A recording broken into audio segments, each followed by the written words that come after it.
Good morning po sa inyo lahat. Isa pang maliyugto na ating daily Bible blessings. Pamagat po ng ating aling umaga ay higit pa sa mga hayop. Higit pa sa mga hayop. Ang tao po ba ang may pinakamahabang buhay sa mundo?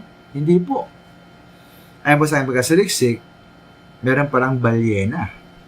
Ang bowhead, whale, nabubuhay na higit pa sa 200 taon.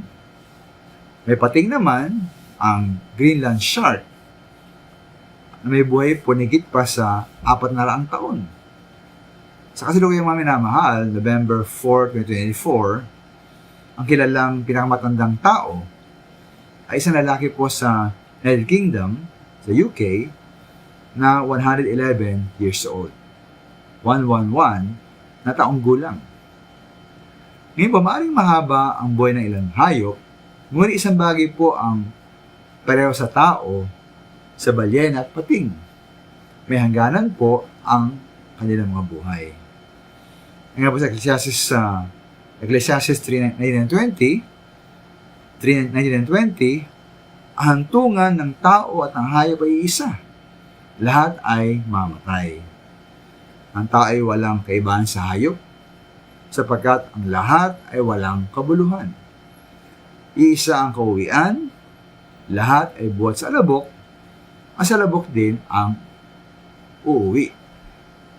Ngayon po, dapat ba tayong malungkot dahil tulad lamang tayo ng mahayop na mamamatay? Hindi po. Dahil kung tunay tayong Kristiyano at anak ng Diyos, tiyak po ang ating muling pagkabuhay. Pagkabuhay sa kalwalatian. Ang kamatayan po isang pintuan lamang patungo sa maluwalhati at walang hanggang buhay kasama natin ang ating Panginoon. Sabi nga po ni Pablo sa Filipos 3:20-21, subalit, sabi lang dako, tayo ay mga mamayan ng langit.